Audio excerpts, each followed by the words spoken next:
Layla Gray didn't hear the knock at first over the sound of rain pounding against her window. She sat on her couch, a single dim lamp illuminating the otherwise dark room, her hands clutching an overdue rent notice. The month had been brutal. Double shifts at the diner, broken-down car, and a manager who thought overtime pay was a mythical concept. The knock came again, sharper this time. Layla froze, her heart skipping a beat. She lived alone in a crumbling studio apartment where unexpected visitors were a rarity and rarely a good sign. "Who is it?" she called out, her voice tinged with unease. "Miss Gray," a man's voice replied, formal and measured. "My name is Nolan Vance. I'm here on behalf of Daniel Cole." The name didn't register immediately. She wasn't sure if she should open the door, but something about the man's tone, or the way he said Daniel's name, made her stand. Slowly, she cracked the door open to reveal a sharply dressed man holding a briefcase, his expression both professional and unreadable. "Who?" she asked, frowning. "May I come in?" Nolan asked, glancing at the rain-soaked hallway. Layla hesitated. She was exhausted, and this was far too strange. But curiosity edged out caution.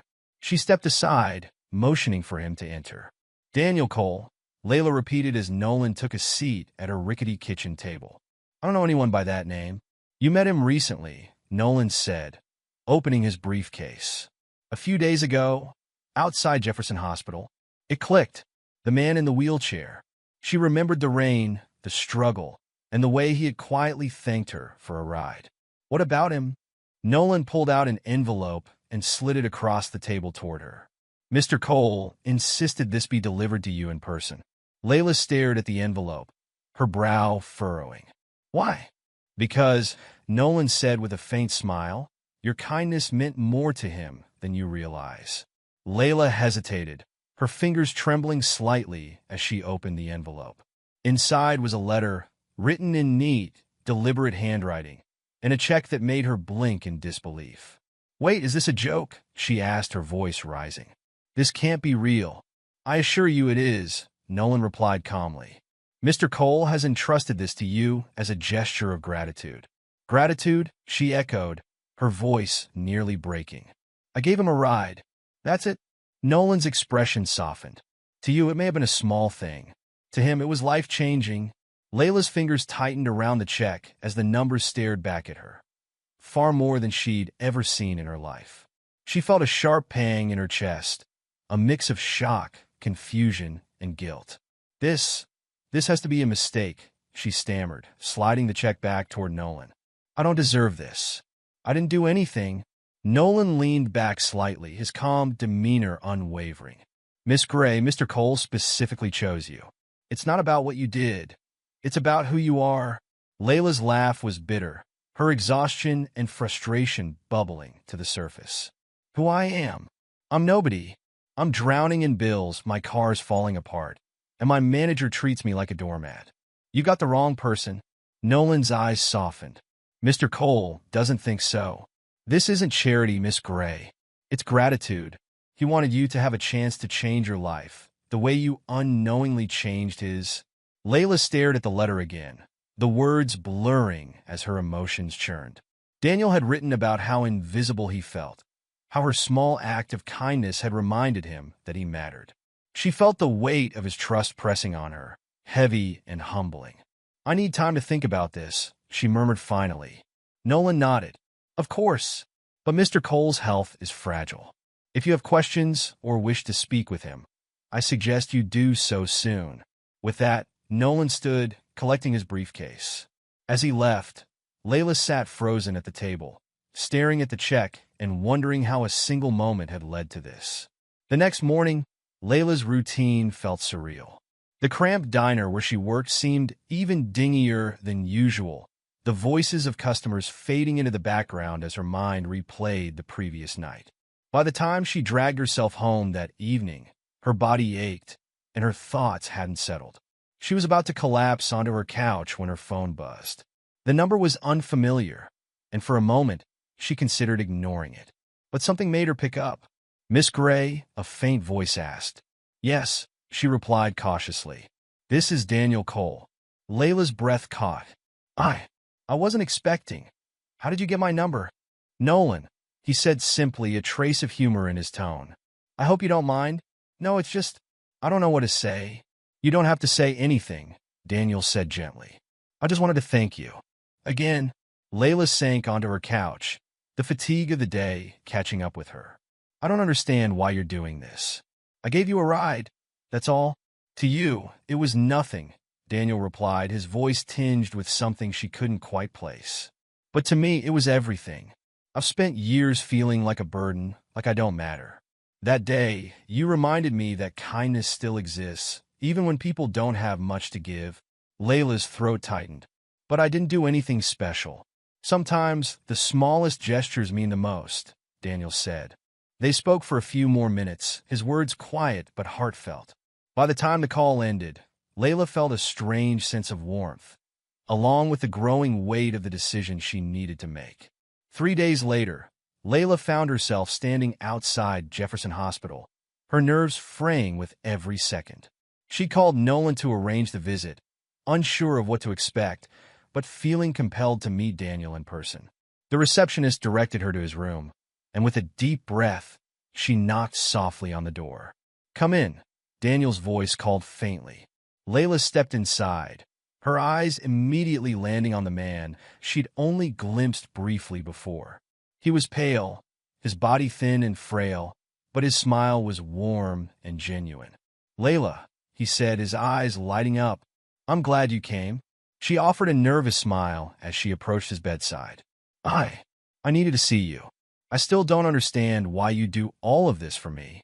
Daniel gestured for her to sit, his movements slow but deliberate. I know it seems strange, but when you stopped that day, when you helped me, it reminded me of who I used to be, someone who believed in paying kindness forward. His words hung in the air, heavy with meaning. You didn't just help me get to the hospital, he continued.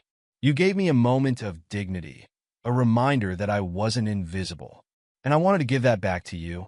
Layla looked away, her emotions threatening to overwhelm her. I don't know if I can accept this. It feels too much. Daniel smiled softly. Then don't think of it as a gift. Think of it as a chance to start fresh, to build something better. You deserve that. Over the next few weeks, Layla wrestled with her decision. The money could solve so many of her problems, but it also felt like a responsibility she wasn't sure she was ready for. But as she thought about Daniel's words, about his belief in her, she began to see it differently. This wasn't about deserving or earning. It was about honoring his trust. Slowly, she started to make changes. She paid off her overdue bills, fixed her car, and began volunteering at a local shelter, inspired by Daniel's example of paying kindness forward. Each step felt like reclaiming a part of herself she'd lost along the way. Layla's life began to shift in ways she hadn't imagined. The financial relief brought a sense of stability she hadn't felt in years, but it was the emotional weight of Daniel's gesture that truly spurred her forward. Her volunteering at the shelter quickly became more than just a way to give back.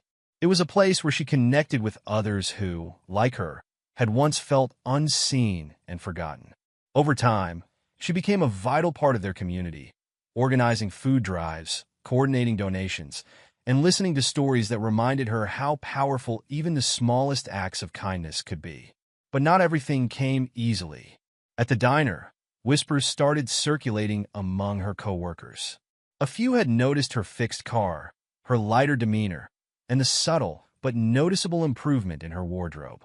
Guess you found yourself a sugar daddy, one of the waitresses joked, her tone more biting than playful. Layla ignored the comment, but it stung. She wasn't ashamed of Daniel's gift, but she wasn't ready to explain it either.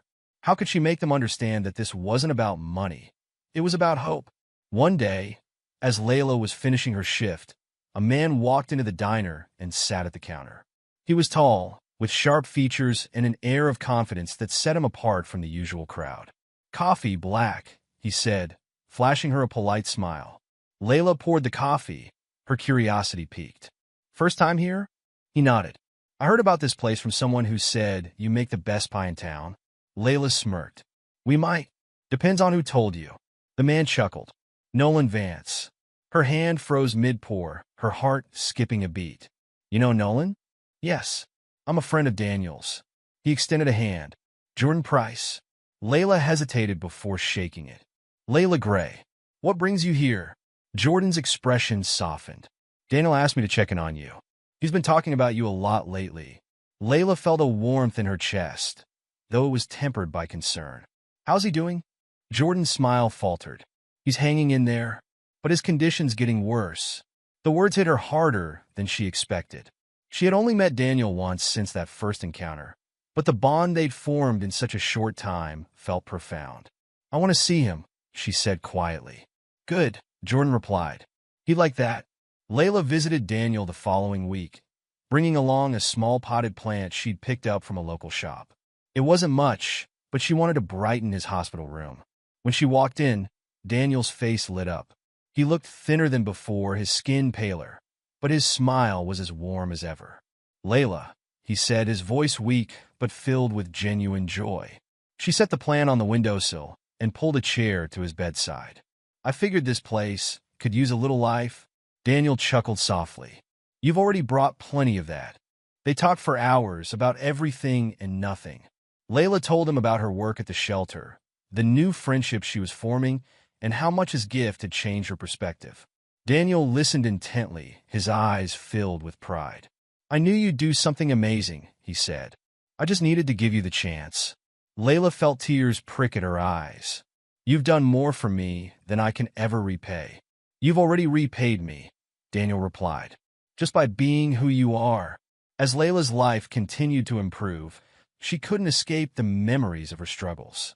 The nights spent crying in the dark, the humiliation of begging her landlord for extensions, the constant ache of not knowing if she'd make it through another month. One evening, as she sorted donations at the shelter, she came across a young woman with tear-streaked cheeks and a battered suitcase. Are you okay? Layla asked gently. The woman shook her head, her voice breaking as she said, I don't know where else to go. Layla sat beside her, listening as the woman poured out her story. A string of bad luck, toxic relationships, and a crushing sense of failure. It was like hearing her own story from years ago. You're not alone, Layla said firmly. And you're not invisible. You gonna get through this? The woman's tears slowed as she looked at Layla with a glimmer of hope.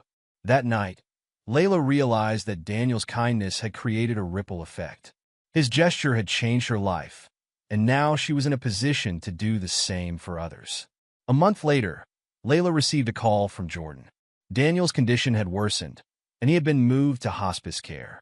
Layla visited him that same day, her heart heavy with dread. When she entered his room, he looked frilier than ever, but his eyes still held the spark she'd come to admire. Layla, he said, his voice barely a whisper. She took his hand, holding it gently. I'm here.